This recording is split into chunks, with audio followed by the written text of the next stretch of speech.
Thanks. I don't see anything. I feel so.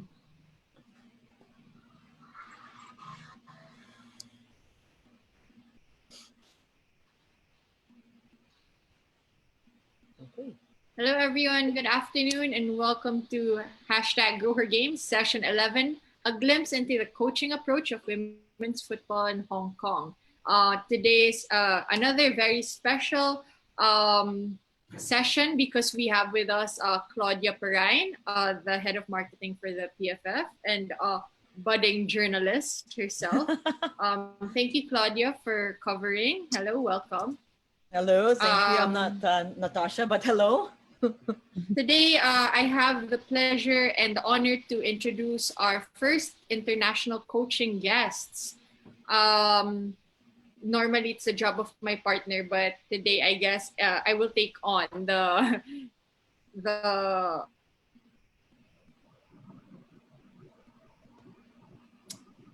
All right, I think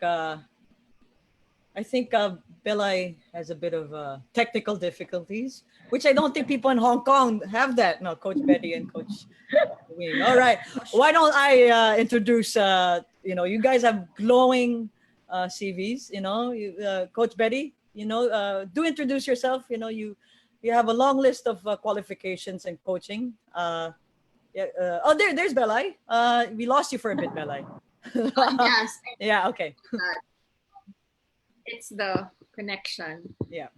Can sort that out. So okay, again, so Coach Betty Wong, women's football manager of the Hong Kong Football Association, team manager of the Hong Kong women's representative team and youth teams, FIFA women's instructor, AFC coach education panel member, FIFA coach instructor, AFC elite coach instructor, Hong Kong FA coach instructor. Please welcome Coach Betty Wong. Thank you for joining us today.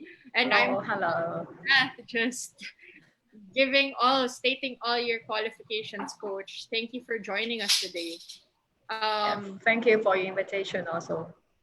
And today we also have with us a colleague of Coach Betty, Coach Wing Ip, the HKFA grassroots instructor, Hong Kong women's football representative team U15 goalkeeper coach, a graduate of the AFC Football Administration Certificate with distinction, and she played in the Montgomery College NJCAA Division II, and for the Red Drum Premier Division Washington Women's Soccer League.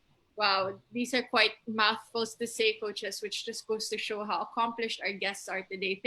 Thank you for joining us and welcome, Coach Wing. Thank you for having me. Thank you. Right. Yeah. And now I turn you over to my co-moderator, Claudia Perrine. All right. Thank you, Bella. We lost you there for a bit, but when we lost you, I was actually going to say that, these two coaches have glowing records. Coach Betty, I could see from the CV, I think you have like one page of coaching, of coaching credentials and qualifications. You've been coaching for a long time. You also were a player. Tell us your journey from being a player and then now coach and now an administrator for the Hong Kong Football Association. Sure. Actually, I joined football very, very late. So almost at the age of 20, I start playing football, I mean. So but I'm lucky because I met a very, very good, my respected coach. When I was a player, and he brings me from club teams and then to the national team. And also because my career before I was a teacher, we need to have a lot of different kinds of coaching experience. I mean, different sports. So football is one of it. So, and I get my first coaching license, like basic football coaching course. Very early at that time, I was a teacher, and I think I get the coaching license, and then I can maybe teach the football teams, both boys and girls. And also at that time, we have some summer scheme. So the summer scheme cover boys and girls. It's more grassroots. So they need more coaches, and especially the coaches can coach during the summer. And because I was a teacher, and then summer is, I think I have more free time. So I get the more license, and then I can coach the grassroots program at that time. And and at that time I played football. I was a player and also a coach. And gradually, as when I grow up, I gradually retired from a national team, which is very natural. And I start more focus on coaching. And because actually my coach, he always educate us or just deliver some message. Because I get a lot from women's football in my past experience, and it's good, and also my responsibility or also my commitment to contribute back to women's football. So that's why later on I focus more on coaching versus I hopefully I can help a little bit for Hong Kong girls and women's football. Right. And of course I want to educate. I think girls football education is also very important. Right. So because I was a teacher and I'm a coach, and I think I can contribute more on this aspect. So this was the way I come through. But now, although I need to coach on the pitch because most of our coaches are part-time, sometimes if they can't go for coaching our national players, I need to go for coaching. But most of my work is administrative to develop the women's and girls football in Hong Kong. So you started at the age of 20, which was young. So those that are still thinking of wanting to play football, there's still a chance for you to improve and to learn football, Yeah. right? Yeah.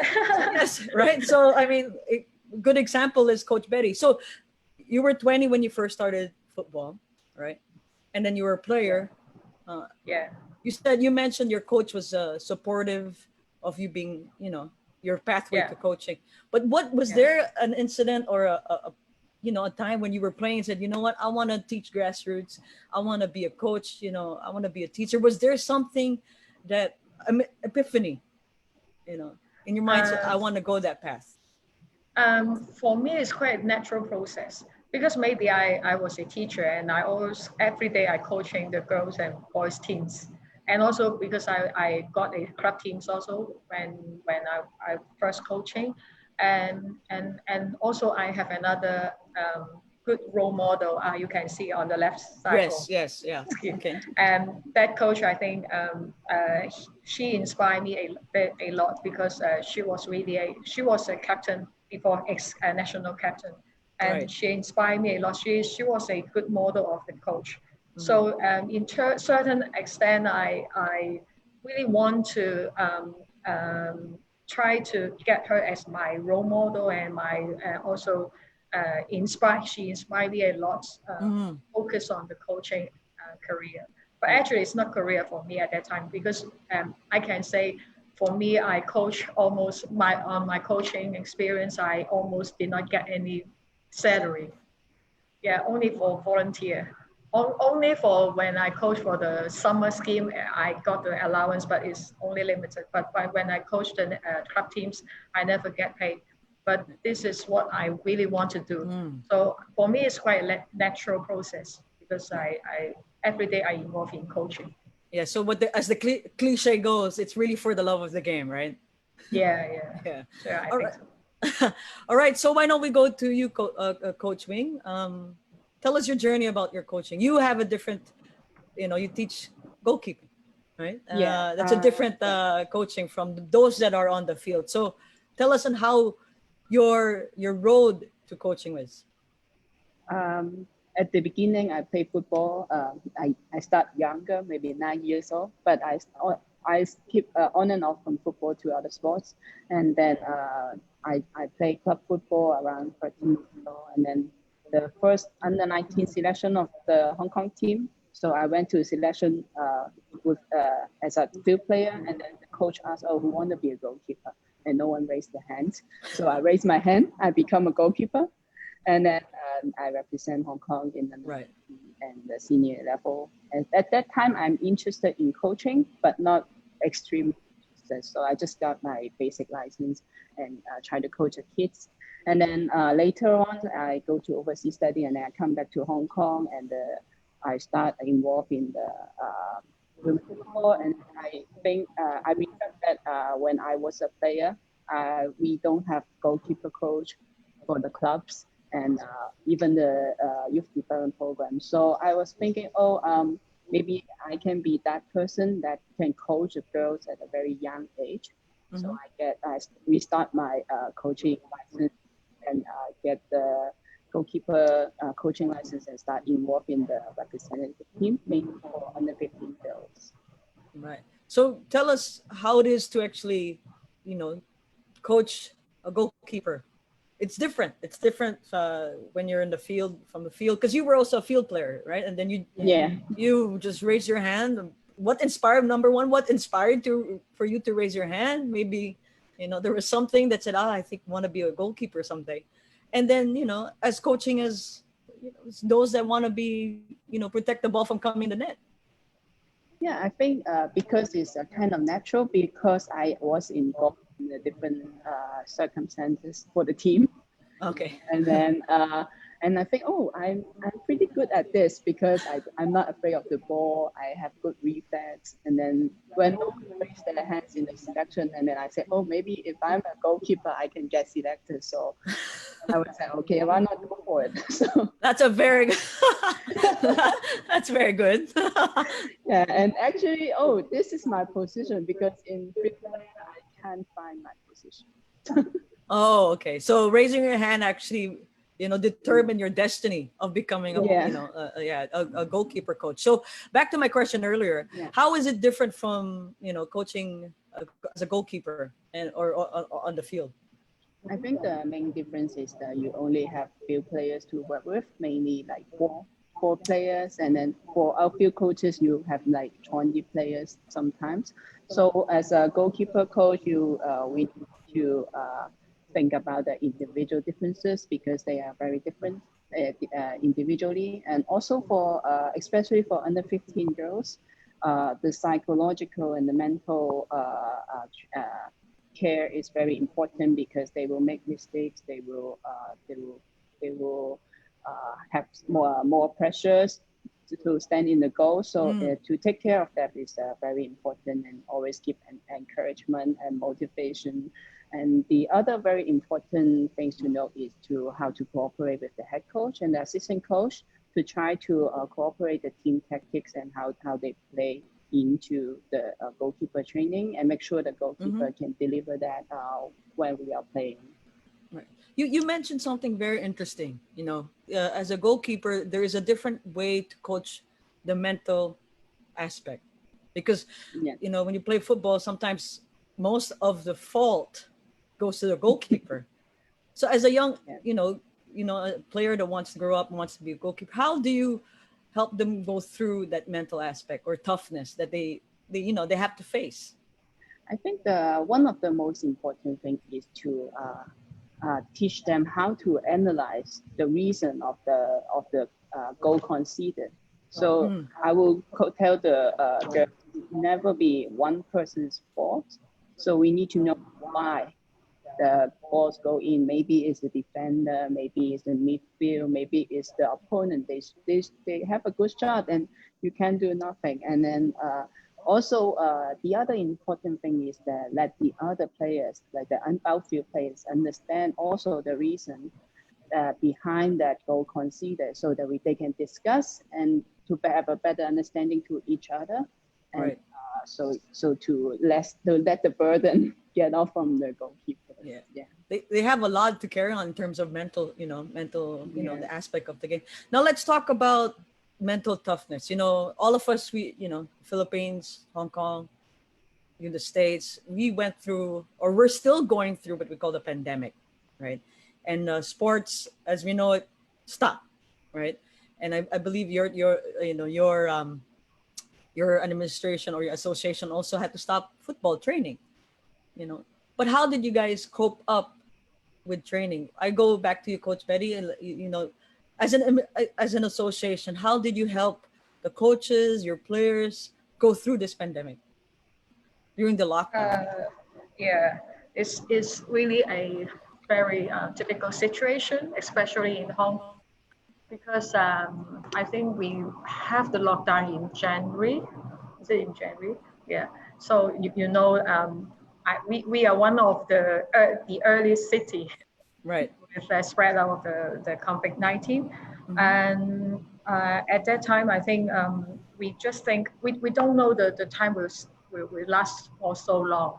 So, but gradually we realized we need to have some program to our players. And also another thing is because I mentioned before, many of our coaches are part-time and they rely, some of them rely on coaching as their career. So to some extent, we need to help these coaches to have some of the salary or allowance. So this is also one of our consideration. So under these circumstances, we have two different programs. One is for our national team coaches and players. Another one is for our regional squad. So Wayne will discuss, will explain more on regional squads. So I touched the national team squad first. So we have a e-coaching project. So under the project, we have three different programs. The first program is try to address the fitness level of our national team players. So we have a conditioning coach in our Hong Kong FA. So he will try to take record some of his demonstration on fitness exercise, and then he will send to all the coaches. I will send to all the different squads and ask the girls to do the exercise as instructed. And then they will try to record their own clips and send to because we have the WhatsApp group for each of the squad, and send to the coaches. And then the coaches will try to have a look and analyze their movement, if they are doing correctly in the form of exercise, and then they will send them the feedbacks. So this is, and also sometimes they have some circuits or some specific, like I can take one example is like skipping. For the girls, they like to skip, but our conditioning coach, he tried to demonstrate maybe one or two styles, but our coaches will encourage them to have more different styles, and then they will compete each other to show in the group how well they can do it. And so this is some types of motivation. So this is for all the national team squads. They have the fitness program. So and another program will be the for the under 10 and under 12 girls, we have like the healthy lifestyle education for them. So what is this is the under 10 and under 12 coaches, they will have a PowerPoint. So inside the PowerPoint is the knowledge of nutrition and recovery and physical growth. And then they will have some questions and sharing with them. And later on, they will post some of the questions back to the girls to check their understanding. They need to go back to have some assignment, homework in pair. And then in the next session, if they will be divided into different groups, in the next session, what are their findings or their thoughts on the different topics. So the topics are all very related to their own team, just like after 3 weeks, you will come back for training. So, but suddenly you find you put on some weight. So how do you deal with this? Sometimes something like this. So they need to find some ways. Or now, so should I try to take leave from national team? So this is some values, right? So they will, of course, they will say, oh, we shouldn't take leave, but actually they will. Okay, they will tell us the reasons. Okay, so it's interesting for this part. Okay. So, and for the under 15 plus, 17, 18 and 23 teams, we have another topics like technical and tactical sessions for them. So the coaches will prepare some of the technical or tactical clips, which maybe they edited from the previous tournament. And then they will try to show some of the movement and analyze some of the tactical or technical aspects to the girls. And then they also have some assignment for them, and then they try to go back home to maybe also work in pairs. Most of them work in pairs, and then they need to come back on a certain day and then have the online session also, and then report to the groups, and then the coaches will feedback on how well they are doing. So this is for some of the presentations, and it's online live coaching. The last one will be the players evaluation program. Actually, every year we have the evaluation for the players' assessment performance. But this year we cooperate with a company, and then we have the program called KYP, KYP is the short form of Know Your Players. So so this is at the platform they provided us with more than 100 questions. All the questions cover the technical, tactical, mental, and physical aspects of the player's performance. So we need to select the questions because too many. So 100 we have questions online, is a lot. yeah, and we but it's very in details. Like one of the question like how well you can do it. Use your left foot to have short pass, and then the next question will be use your right foot to have short pass, and then Okay. you can have a long pass also, right? So it's in very detail. So we need to select the questions. So we have a online session, learning session for the head coach of different teams with the company to learn this program. And then they later on the coaches need to share their work and then try to put the score for the girls, and then at the end every girl will have a report card on their performance and in the previous months or previous year.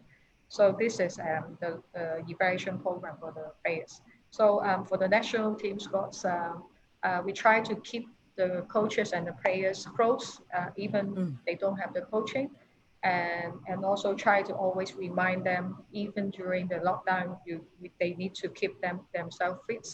And Right. also because Hong Kong life is very busy. When we resume the training, they all go to the pitch, and then we all have football. So for the knowledge wise, actually we don't have a lot of time to like have some technical analysis. So we take this time and to have more coaching aspect on the theoretical sessions. So I think we try to keep them um, to be more like alert of or awareness of the when we go back to football, they can easily adapt to the life again. That's right. Yeah, and especially with the youth or the grassroots, you said you had a 10 and 12. That you had, Yeah. yeah. Then they had to do their presentation, so you had to engage with the parents as well. Yeah, under 12, they will do it themselves. So because Hong Kong, the girls, they are good at presentation with the PowerPoint because they need to do it in school. But Right. under 10, they have some problem. And I know because their PowerPoint is really beautiful, amazing. Okay. You can't imagine. So I was also impressed. And then because I because I involved and I try to observe their sessions, and then I asked one of the players, you do your PowerPoint yourself?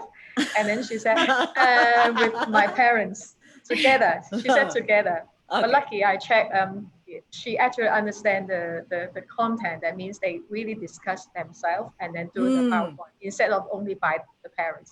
But this is good.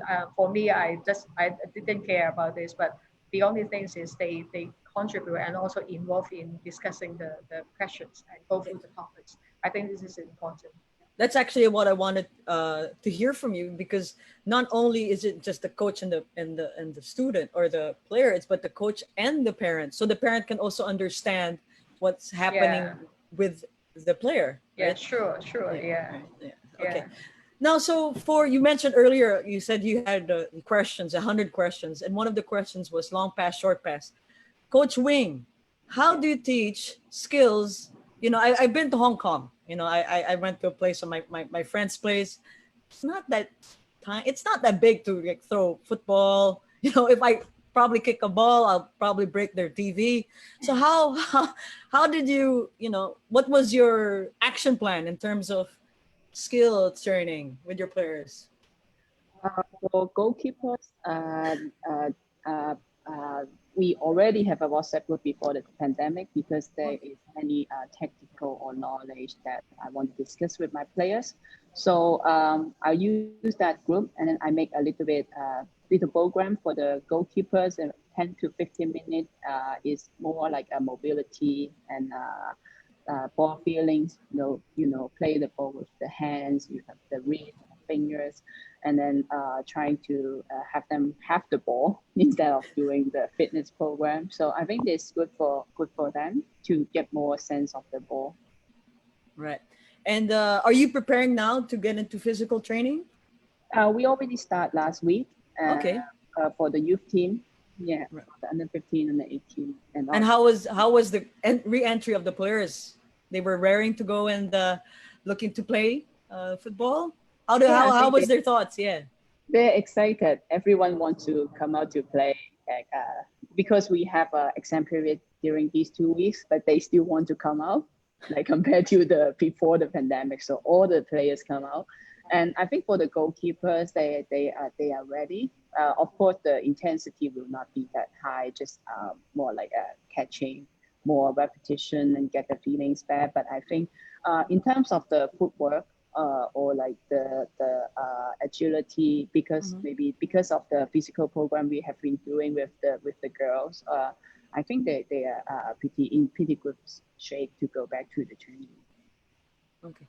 So we do have a question from our Facebook Live because we're live, right? So we do have a question from Claro Manzano. What was your toughest experience as a coach, and how did you get over it? So I'll stick with you, Coach Wing. Yeah. The question is, what was your toughest experience as a coach, and how did you get over it? I think is when my players, goalkeeper, make mistakes in a game and cause the win or loss, or even this year my goalkeeper go to tournament and make two same mistake two day in a row. So, and then the last mistake caused the chance the team cannot go to the final because of that mistake. We lost a goal, and it's very tough for me and also for my player. But I think to face the problem is the best to tackle them. So we go to the videos together, like how we get over it, and the players know she make a mistake and she want to correct it, and we correct it in the training. And then later on in that tournament, that the girls are very aware and focused, and she actually got the best goalkeeper in the tournament. And I think it's worth to get through this tough experience to be able to grow. Yeah, it's always tough to go through those adversities in football, no? Especially if you're a goalkeeper. Yeah. Bella, do you have any questions before I go on with the uh, you're on mute. I actually want Yeah. to hear to the question of Coach Betty. Yeah. The answer of Coach Betty to that question. Okay, so Coach Betty, I'll be asking you the same question. What was your toughest experience? From your long list of qualifications? I'm sure you might have like 3 or 4 more like tough experience. Again, what was your toughest experience or experiences as a coach, and how did you get over it? Yeah, I think the toughest one maybe if you think when there's a game, you think you can win it, but at the end you can't. And because everyone expects to win the game, including the coaches, including the players, but for some can't achieve it, I think it's quite difficult at that moment, or maybe when the whistle blows and then the end of the game, and everyone feels disappointed, and you girls crying a lot on the pitch, and then I think I also feel very sad, not because for somehow usually I will not feel very sad if we can't win the game, but when I saw them crying, I would feel more sad. So it's difficult to try to help them go through this sadness point. But I think the most important is as Wayne already mentioned, we need to know why we are we are working hard, but we're still not sufficient.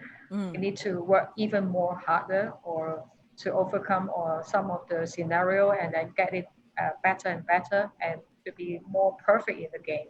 So and also sometimes it's difficult because the players will I think it's hard to deal with this kind of issues, but especially when sometimes if the game is this is one if there's a more equal game we think we can win, but another situation is we lost a lot in the game, so it's also really hard for because I care the feelings of the players very much. Yes, that's true. They will all feel very disappointed, and what I also feel is I don't want them to lose their confidence.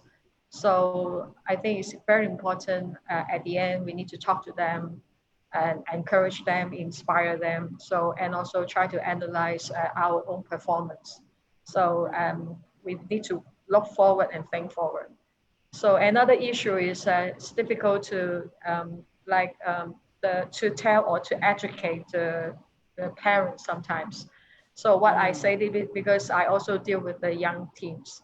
So we have our philosophy for the younger players. We need to give them quite equal opportunity to play in the games, no matter is which kind of tournaments.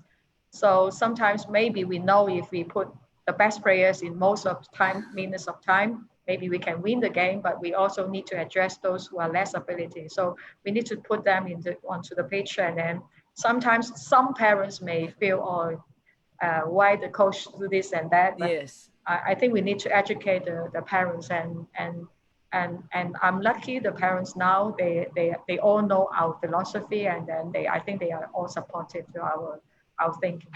So Yeah. these are some of the issues we need to address. Right. You know, you mentioned that there's issues with the parents and the skill, you know, and also like nutrition. Do you put that in your program, like how to deal with the mental, emotions, dealing with the parents, nutrition? Do you teach that to your kids? Do you have a program for that? Uh, yes, but usually if we have the local camps or overseas camps, we usually have some of the sessions on this kind of knowledge education.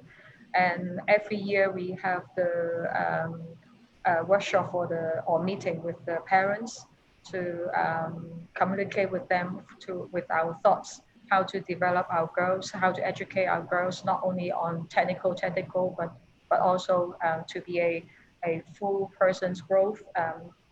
We want to empower the girls through football more. So I think communication with the parents is important. So every year we have some kind of a communication with them.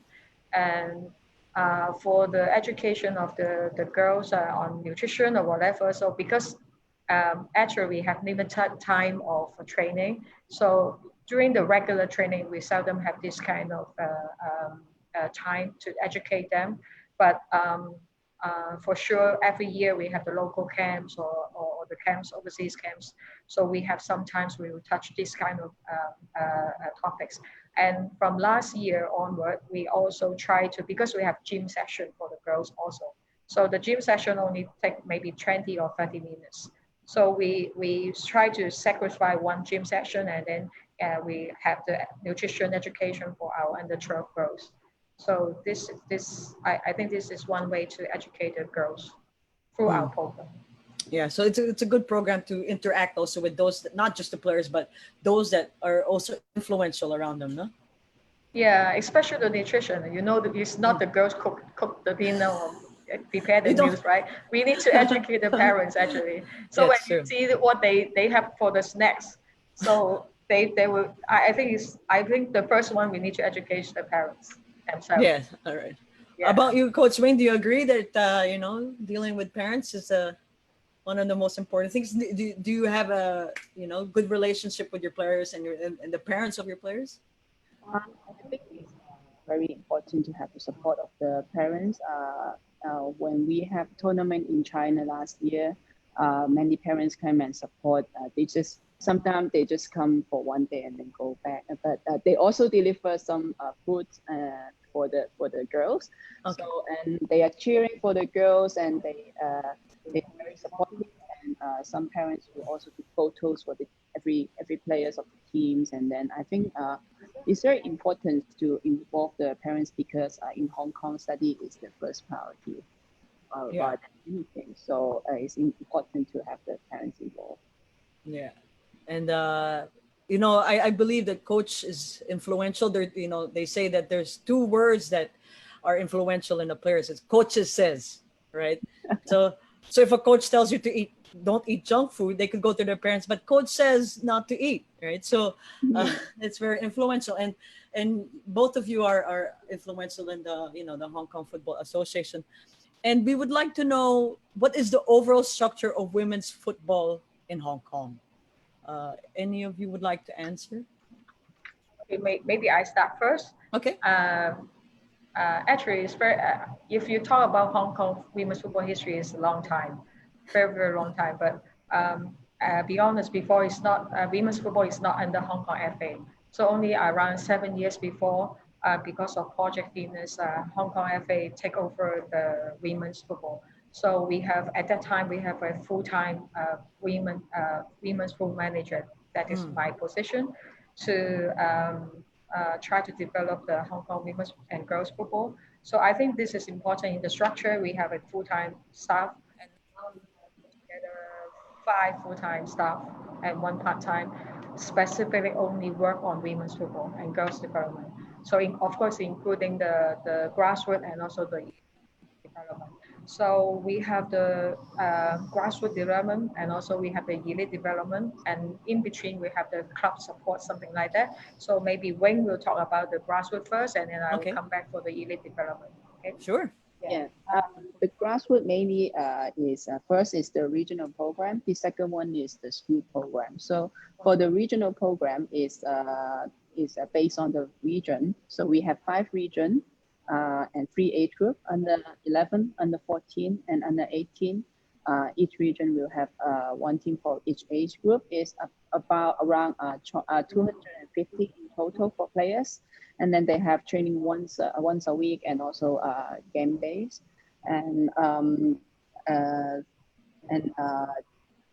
this is the program we can find some of our representative players. So it's only based on region, but we find that in school the girls have not much opportunity to get into football, because some of the teachers, they're not familiar to football, so they don't want to teach. Not familiar with football. So we have a school program with different little programs. So first we can take over the PE lessons for the teachers. So we deliver the PE lessons for them, and we also can bring in the representative team players to play with them and coach them. And then we have a fun day, and we have player sharing. We can invite the players that are, very good academically and also in the representative team, to share how they manage the time and how they get better in both. And then we also have some fitness session delivered by a fitness coach to raise the general awareness of the physical fitness. And then we have the new school team program. So we give the free balls, equipment, we give them uniforms to encourage them to start the school team. So make the more school team in the school competition. And then we also increase the number of the competition because the school sports federation organized one school competition for the girls, primary school and secondary school. So it's only 2 to 3 games and they are done if they cannot advance. So we have the school competition for maybe we call it League E. It's a pre-season competition kind of, and then the novice competition is for the lower grade. So for secondary school, maybe secondary grade 1 to grade 6. So the grade 1 to 3 will not have as much chance. So we have the novice competition for them. And then we also have a 7-a-side program, also the competition for secondary school and primary school. So they get lots of competition during the school year. And then we also have a leadership program for the students that we train them to organize the activities in school. So they can organize the school team, they can initiate the school team, they can initiate a festival inside the school. So, but unfortunately, we want to start this year, but because of the pandemic, it was postponed to the next year. When you, with this program, do you think there's going to be a big awareness of women's football in Hong Kong? Yeah, I think at least the school, the girls can start the interest, some of them, and then they go to the regional program, or they go to the selection of the representative team. I think it's a very good. And also the PE teacher and the school, the principal, sometimes the principal will come and observe the fun day. I think it's a very good start for the school and the girls to get in touch with football. Right. So in speaking about football, I believe there's a Belay would like to speak about the women's league. Is that correct, Belay? No, we were just interested to find out how the women's league runs and how it works over there in Hong Kong. Yeah, but yeah, we can have we can talk about the women's league, but do you want to know our elite development also, or you want to jump to the league now? You could talk about both. I'm not sure. Okay. Claudia just cute me. No, Okay. but elite development. I think she overlooked that Coach Betty was supposed to answer that question. Oh yeah, that's right. Sorry, yeah. Go back to you. I forgot about the elite. I got stuck on the spot. Sorry. I queued in too early, but Okay. Okay, go ahead, Okay, I Coach. thought we don't have enough time, right? my floor Okay, director, my floor director here. Okay. Go ahead. So I think what's important for the grassroots program is try to prepare those who are potential girls can go to the elite, right? So from grassroots to elite. So we want to have a bigger base of the grassroots. So more population, we can have more selection on the potential girls. So all the programs in grassroots, actually, we have one consideration is how to have the more sustainability of the schools or the girls to keep the girls in the football field. So we have this consideration, and then we from grassroots we jump to the elite first. For elite, of course, we are talking about the national team. So I already explained we have under 10, but under 10 is too young to be national team because we don't have any competition, right? So we call this team as under 10 development team. So actually, they are taught by our national team coaches. We consider them is under our program. So, but it's not only just because not national team. And then we have under 12 teams, under 15, under 18, under 23, and also senior team. So every team except the under 23 and the senior, for all the younger teams, we have twice a week training, all at our training center.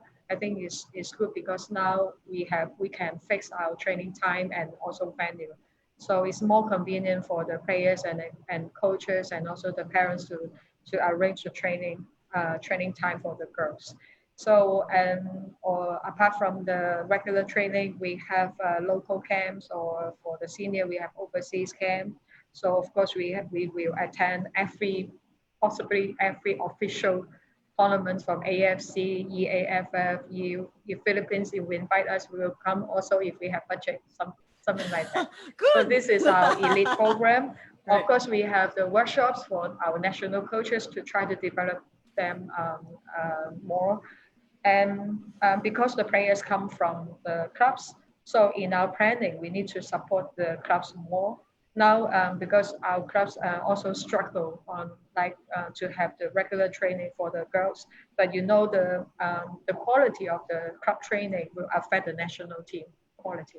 Right. So we'll try to help the clubs to develop to be more professional.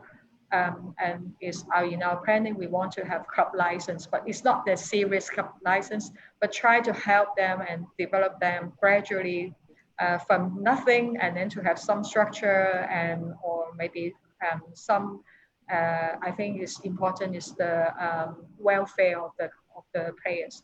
What I mean of the welfare is not to give them the salary or allowance because we are not professional, but at least they need to take care of the health of the players. Right. So maybe we'll ask them to have the insurance or make sure the players have the insurance coverage.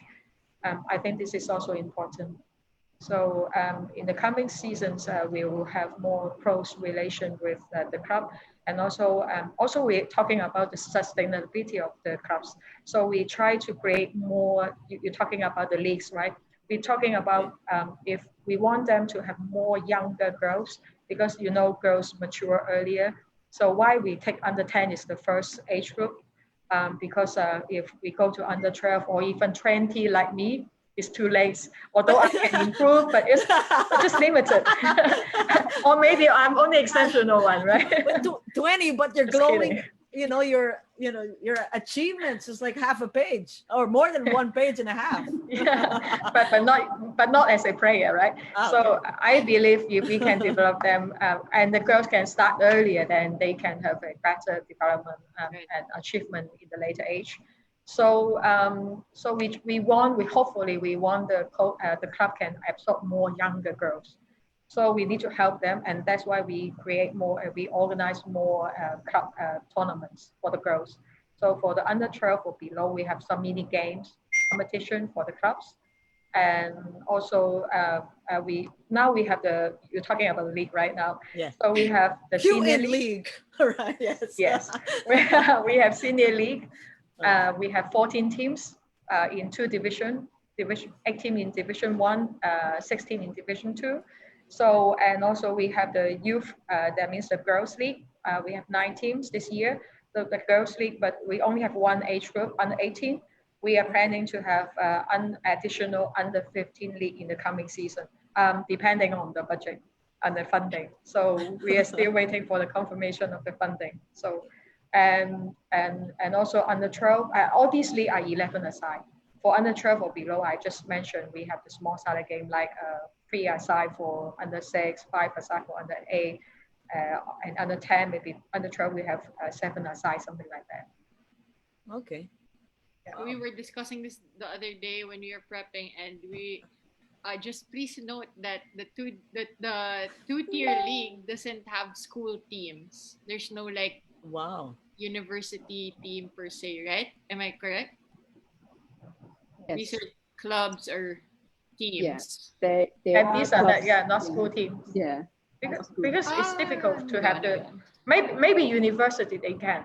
So I know some of the current university players, but they just form together, but with additional other players, and then we can say that team is more university players only. But for this, it's difficult to have secondary school or other school teams to come to the league, because in the school they don't have grass pitch, they don't have 11 aside training, so it's difficult. You must bear in mind Hong Kong is very, very, very small.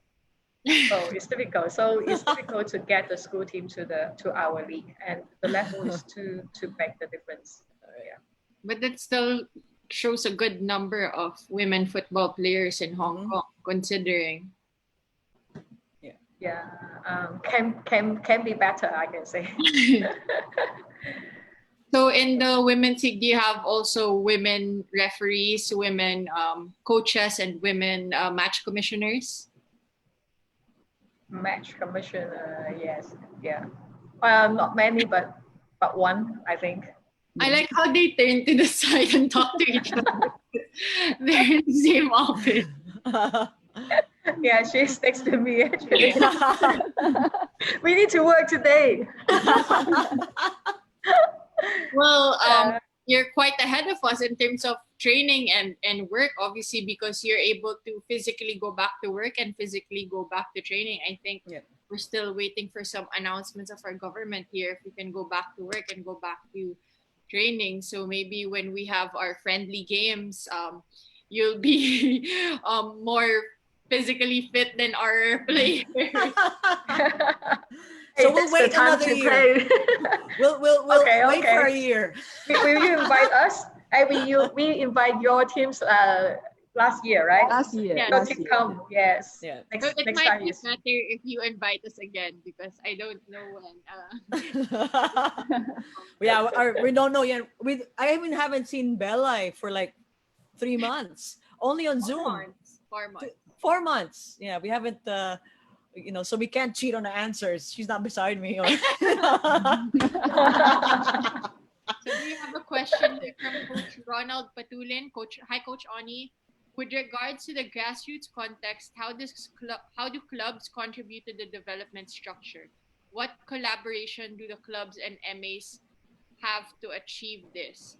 Coach Betty, maybe we can throw, or since it's grassroots, are you going to look at another person? Actually, for the clubs, we've tried to. I think we are going to do more for the clubs in the coming season. So we'll try to organize some of the workshops. First of all, of course, to communicate with our philosophy. And because we have the curriculum now, we call the Hong Kong FA philosophy. I think the clubs also need to know FA philosophy, how we develop the players, because if they support us, if they know what we are doing, and then we will save time to develop the players. When they come, they already know what we are doing. So I mentioned about the Keep KYP. We also try to let the coaches know their players, the reports, their performance in national team. So, and they know how we evaluate players. So when we try to pick up the players that we need, they already know what our criteria. So I think it's also save time and also communication. And also we will try to go to watch the league and to try to monitor our players more.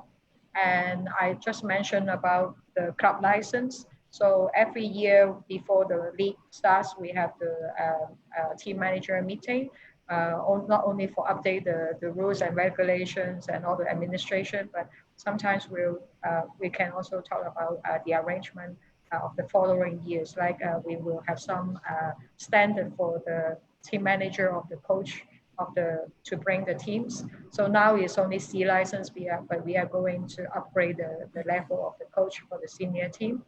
And so we use the club license to educate the clubs. And also we hopefully, because I know some of the clubs is trying to get more younger players, so competition is important for them. And also sometimes they will work together to join some of the leagues. We have like one of called Hong Kong Junior Football League. They organize quite a lot of girls competition. Right. So last year we tried to compromise with them to try to organize 2 from Hong Kong FA and 2 from the other organization. So the girls as a whole, for the whole year, they have more competitions. I think this is also important for the clubs. So we have a WhatsApp group, and also we have the email. So we try to keep close relation with the clubs and to know what they need. And the other thing is very crucial, because some of the clubs are still struggling about the regular training, because they don't have the regular training field. So I mentioned we have the training center now. Yep. We try to, if they really need, we try to encourage clubs and help them to book the FTC, that means the football training center, for their clubs, and then so that they can have more consistent fixture for the regular training. Yeah, so I think, and also another important issue is they need money to run the clubs, right? So we are trying to identify from government side, I think they have some funding for the clubs. So, but we need, because they also have some criteria for the clubs to have this funding. So we'll try to help some of the club they meet the criteria to get the funding from the government. Yeah, okay. This is a very interesting topic, I think, for everyone here, including Mia. I'm sure she's itching to ask some questions. And I'm not going to go into the discussion of how many fields there are in Hong Kong. What can answer your question? Yeah, I have the number. You have the number, okay. Yeah, in Hong Kong, we have hard surface size is like 7-a-side pitch. And also we have grass and artificial pitch. So for hard surface pitch, we have 223 pitch. For grass pitch, we have 80. Pitch, but what? I'm sorry? 80. 80 grass pitches. But consider the population is still not enough. 80, Belay. 80. Yeah. It's too why you have this expression? It's too much or too less? It's a lot. That's a lot. It's a lot of people wanting to use. It's a lot. That's a lot. No, actually, Coach, it was just a joke about I like how you came prepared with the number of fields. But I wanted to go back to when Coach Betty mentioned about the Hong Kong football philosophy. This is the entire association. You share one philosophy with the boys and the girls, and you cascade it. So when you define like your picture of a Hong Kong football player, whether boy or girl, you have the same characteristics. Is that correct? Yeah, actually, the philosophy is for the whole Hong Kong Football Association. So it's not because of boys and girls. Of course, we have one session of the girls' development in the philosophy, because some part, I think, especially the physical and maybe mental and social, is different from the boys. A little bit different, not much different. So we have some session, one session for specific for girls football, but for the other part, like training or exercise, whatever. So the development of girls, the philosophy, how to develop girls, the national team, everything is the same. Just share the same philosophy. Yeah. Do you think this is to make it simpler, or is it really the same style of play that you want to have for both boys and the girls, and men's and women's? I think for me, I think it's important if only the playing style. So I think playing style can be the same, but just maybe we need to adjust a little bit for the tactics when we go to the tournaments, because when we, especially for senior team, when you have different opponents, maybe you have different tactics. But different tactics doesn't mean you need to change your playing style. So if my playing style is more like short passes instead of long pass, or we want to have more build up, so it should keep the same. So I think it's not much different from boys and girls. Actually, it's the same football game.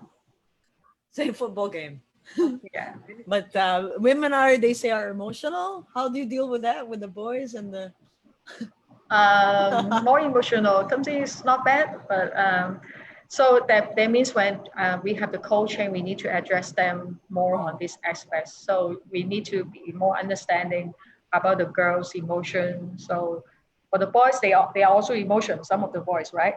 So, but it's different. The boys maybe they can get over it very easily, but the girls can keep inside for a long time. So we need to have some way to have more communication with the girls, because we understand them.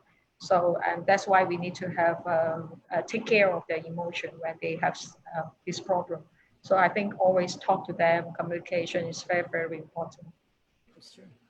Yeah, and I like how Coach Betty, although coming from a point of from the experience of starting late, presses the importance of starting early, starting young. I mean, their proof is like starting with the U10, you have to already integrate, like, not exactly completely the playing style, but you have to start teaching them, impressing this onto them at a very young age, so that at any time you can already start to introduce concepts to them, which is I think very important. And thank you very much for sharing that with us. Yeah, that was very good. All right, Bella, how are we with time? Are we okay? Okay, we're ready for our last question. All right, go ahead, Bella, shoot it. So, I'll start with it is the same question for both coaches, but for Coach Wing, where do you see women's football in Hong Kong heading? Like, where do you see it going in the next maybe 5-10 years?